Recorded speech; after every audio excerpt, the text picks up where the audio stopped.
It's Judy, Drama, Judy, Bang, same thing.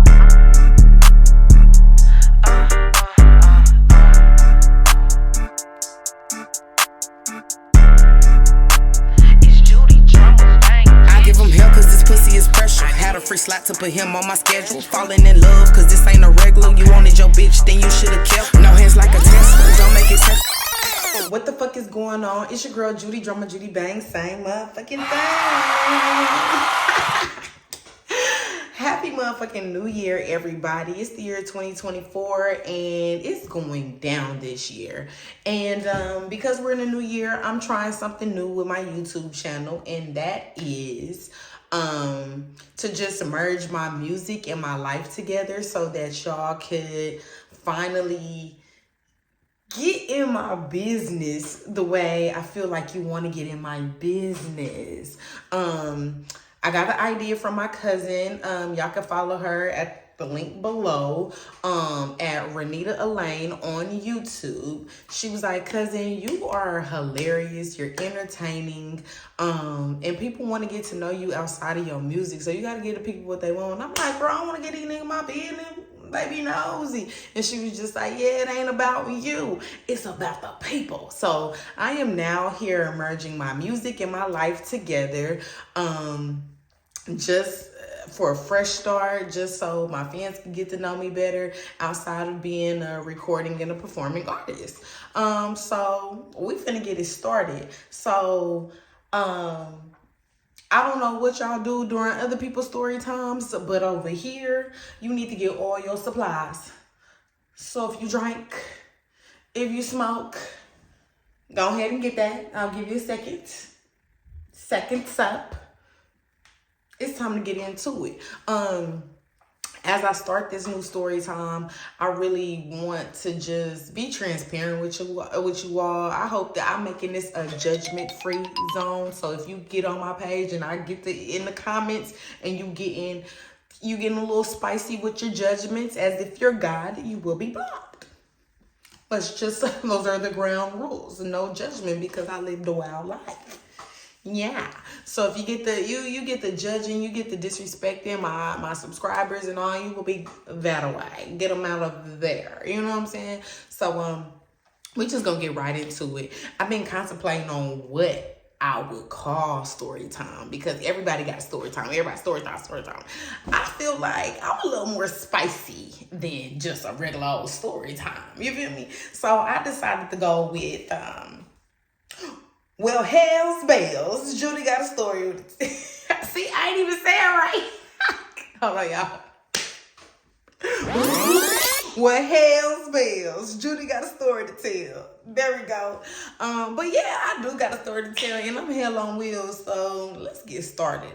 I figure I'll just give y'all an introduction on my current life, and then we can go backwards in some time. A couple of stories will have up to 3 parts, maybe even more, depending on who the story is about, because I have had short relationships with people, long relationships with people. So you might get a 20-minute story, you might get a 45-minute story, but hopefully you'll just enjoy the ride. So like I said, you should have all of your supplies to get ready, because it is time, baby. It is time. So the first story I want to tell is how I made my baby's father. Everybody love a good baby daddy story, don't they? Yes. Well, I have me one of those. I have me a baby's father. And I'm going to just set the ground rules with the baby's father. There will be no baby daddy slander on this here page, unless I'm doing it, because he's my baby daddy. You feel me? Other than that, we will not tolerate the baby daddy slander. But anyways, we just gonna get right into it. And I'm gonna just tell y'all now, baby daddy, he gonna have more than 3 parts, because we were in a 6-year relationship, and then we had a baby, and then we broke up, and now the baby is 7. So now we going on 12 years. And you know, with baby daddies, shit just don't stop.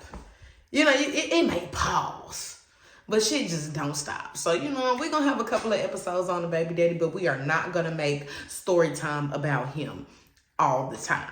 We're not doing that. Now, if you want a continuation of something, we'll do that. But we're not going to spend too much time on him. Not on this here channel. But anyways, let's just get right into it with the first, well, hell's bells. Judy got a story to tell. Anyways, I was about 19 going on 20 when I met my child's father at the illustrious Clark Atlanta University in Atlanta, Georgia. And I was a sophomore and you know, just living my best on campus life, doing my thing. But I also was real low key on the dating scene because I had me a boyfriend in Dallas. And we're going to talk about him way down the line. He is, and something else that my cousin Renita told me. She was like, when you do your story times, you know, you don't want to put nobody out there. So, you know, give people nicknames and, you know, this and that. So we just going to call ex-boyfriend, long distance boyfriend, we going to call him Rusty, Dusty, Crusty, Musty. We're going to have another story time about him. But his name Rusty, Dusty, Crusty, Musty. And then we just going to call baby daddy, or baby father. That's their names. But anyways, I was with Rusty, Dusty, Crusty, Musty. And so I ain't dating nobody like my freshman year of college because, you know, I'm a loyal little something when I want to be. You know what I'm saying? So he had me in a chokehold, this and that, but he was so mean, y'all. Oh, he was so mean. And he cheated and he lied and he didn't treat me right. So when I met my baby's dad, it was kind of like, he talks to me nice. I like the way he talked to me, you feel me? So, yeah, but let's just go back. So I'm at Clark Atlanta University, and inside the student center was this restaurant called Wow Cafe. And at Wow Cafe, they had your chicken wraps, your motherfucking chicken tenders, chicken wings, french fries, all of this stuff. And baby father worked at the Wow Chicken Cafe. And you know what I'm saying, me and my friends used to go in there, frequent there all the time. And yes, I got some clothes on. I know y'all probably looking like what her shirt at. I'm not top heavy, y'all. What y'all want me to pull it away, La Pearl? But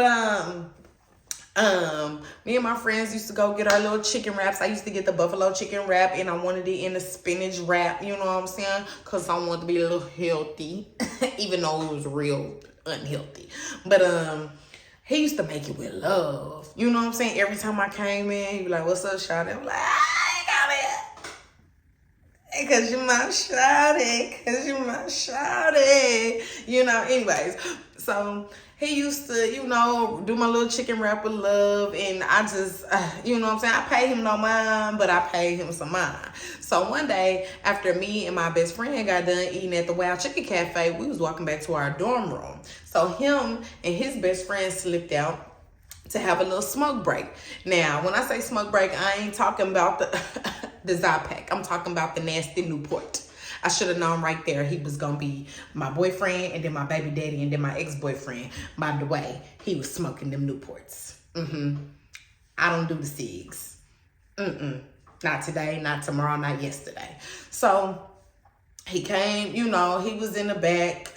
He was in the back of the building that we was walking behind to get to our dorm, having themselves a smoke break. So the best friend, you know, walk up to me, he was like, "Hey, shawty, you know what I'm saying? My brother want to talk to me. My brother want to talk to you." I'm like, "Yo, brother?" And he was just like, "Yeah, you know, go holler at him." I said, "He can come over here and talk to me. Because anybody who want to talk to me got to come to me, baby. What I look like walking to a man that I don't even want. If he want to come talk to me, he needs to put Patton Turner across the street to Patton Turner come walking towards me, okay?" So anyways, he pull up, you know what I'm saying? He walk up on me like, "Hey, shouty, this and that." Now, y'all got to remember, we at Clark Atlanta University now. And these is some ATLians. I'm talking about the goddamn me, motherfucker, goddamn me, everything, goddamn, fuck shit, goddamn. That's how he's talking to me. So when he walks up to me, like, goddamn, shawty, what's up? How you doing? And I'm like, I'm fine. How are you? He was like, yeah, you is. And I'm like, you know what I'm saying? He was cute. He was cute. He was a little rough around the edges, but he was cute.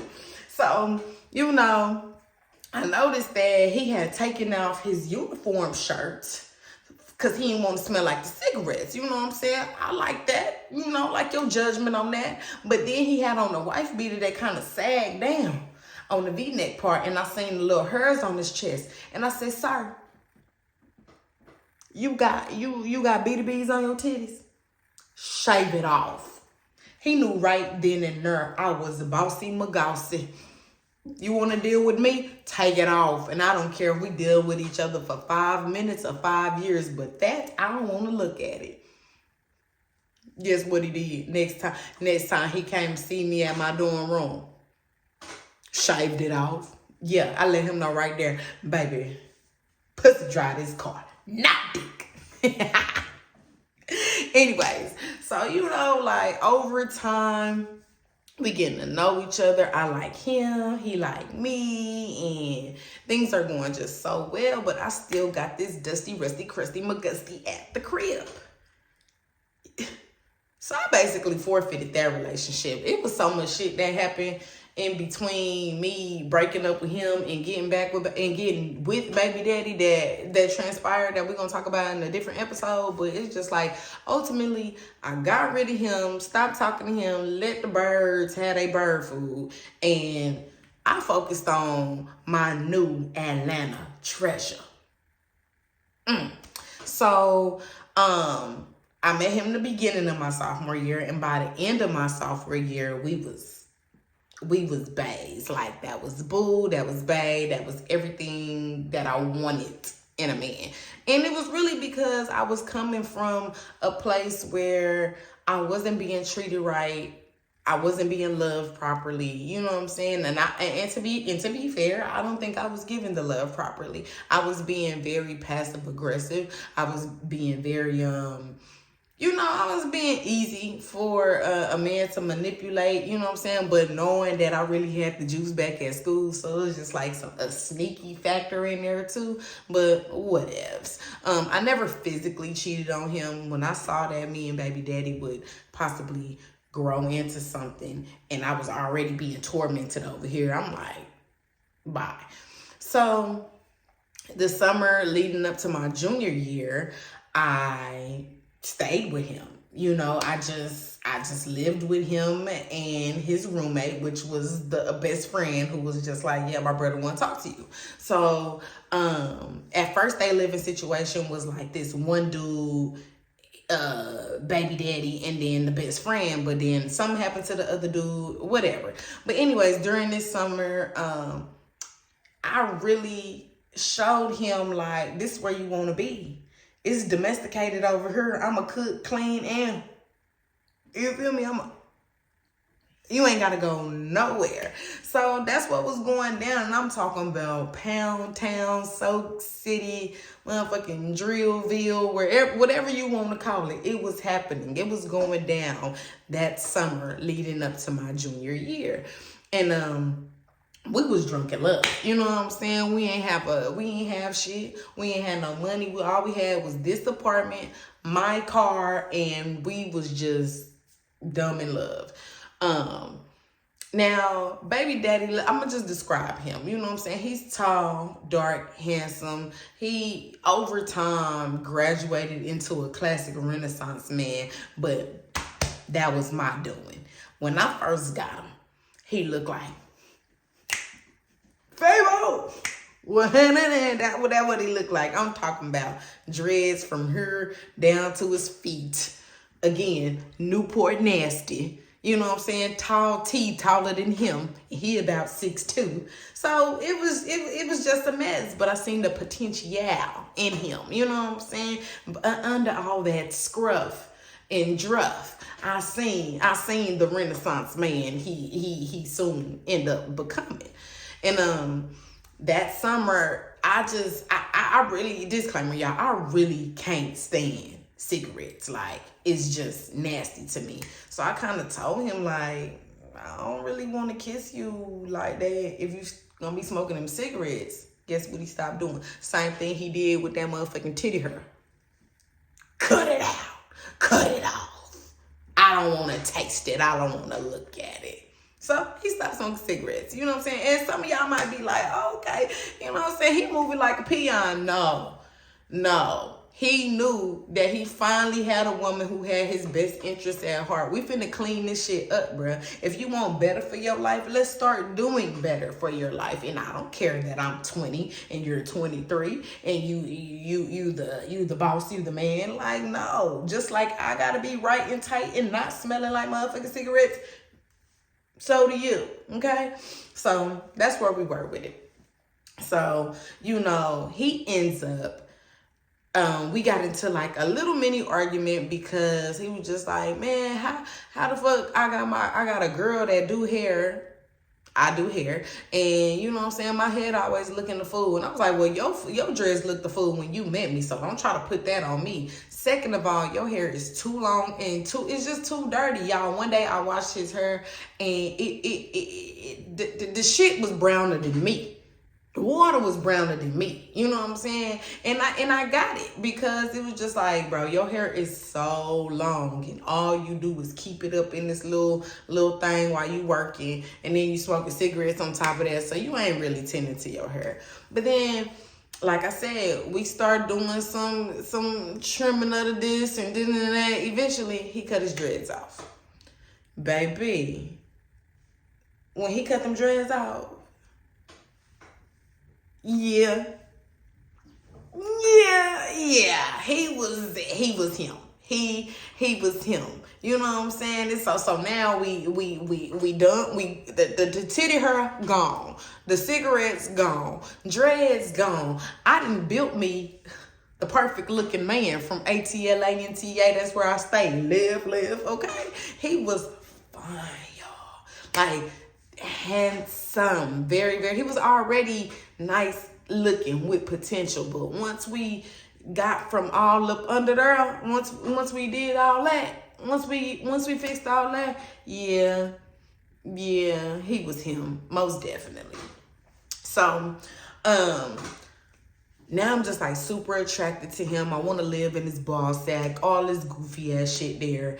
And now school is starting back, and now I'm a junior, but now I really gotta buckle down. I can't like be focused on, you know, outside BS, you know, relationships and all this other stuff, because I am now online to pledge for Delta Sigma Theta Sorority Incorporated Sigma chapter. And I've wanted to be a Delta my whole life. I didn't even know you, sir. You just a man that make chicken wraps real good. And then you start piping me down real good. But this here dream of wanting to be a Delta, yeah. We gonna put you on hold. So, yes, that's what happened.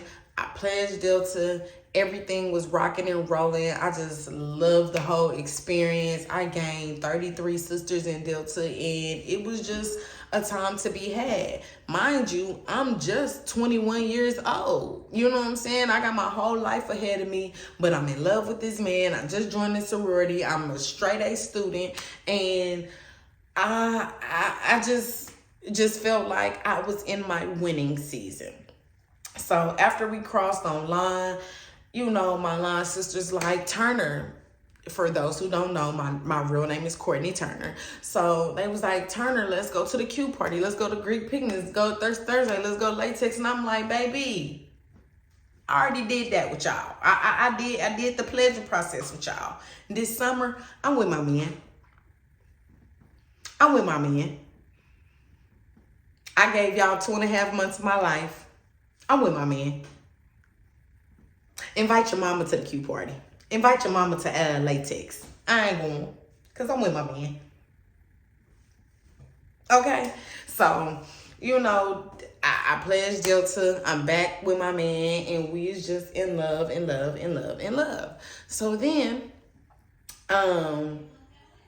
I'm starting to realize that he's saying little stuff like, you know, I ain't gonna call it. I ain't gonna call it the E word, envious, but it was a little slight jealousy because, you know what I'm saying, now I'm a Delta, I'm smelling myself, you know what I'm saying, the grades is looking good. Like, he used to summertime Courtney, who was living in his ball sack, cleaning his room, cooking.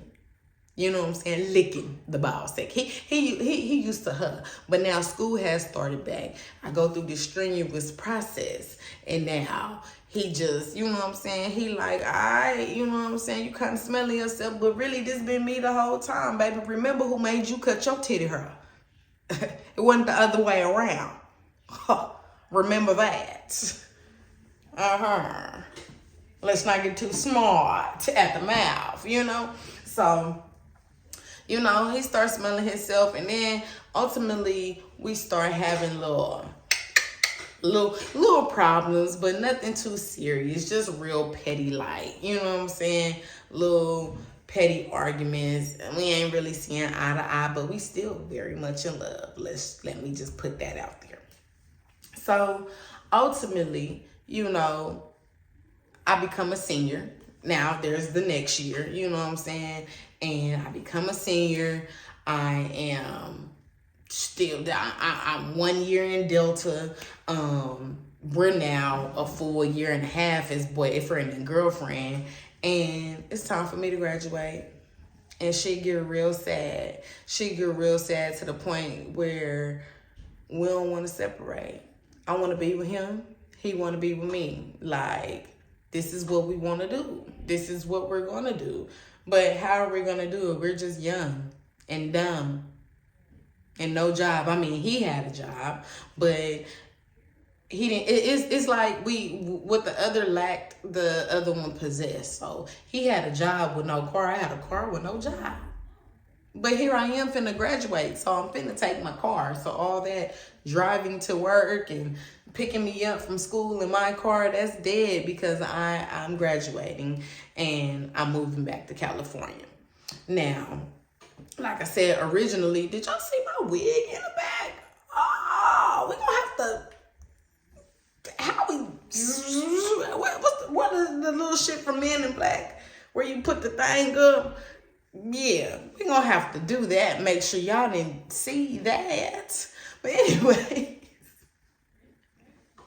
anyways, I moved back to California and I lived between my maternal and paternal grandmothers. Both my mama and my daddy mama literally stays down the street from each other. Like, damn near on the same street, but they stay down the street from each other.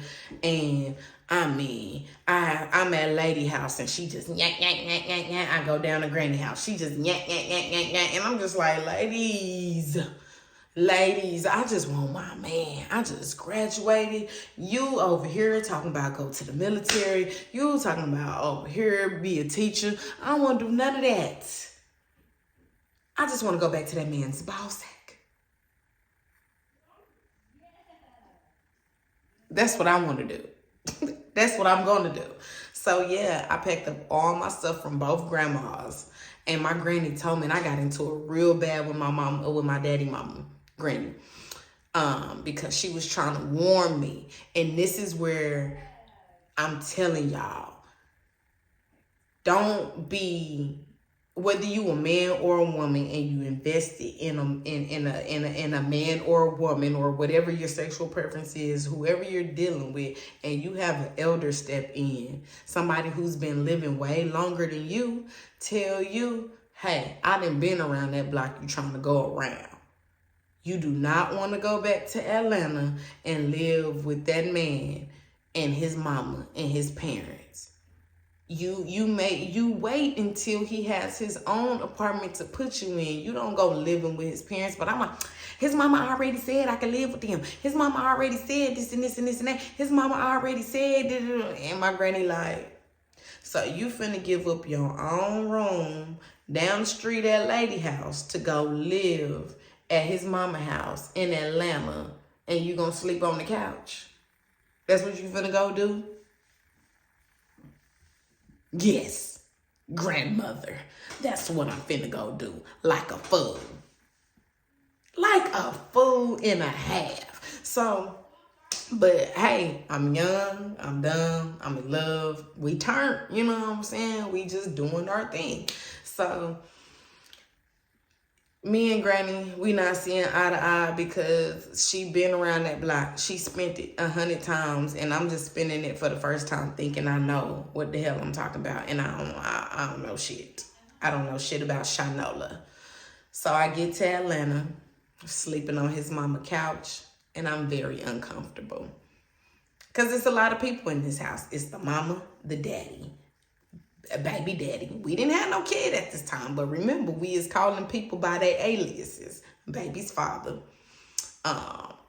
auntie, cousin, little brother, and occasionally another little brother. So it's 7 people in this house.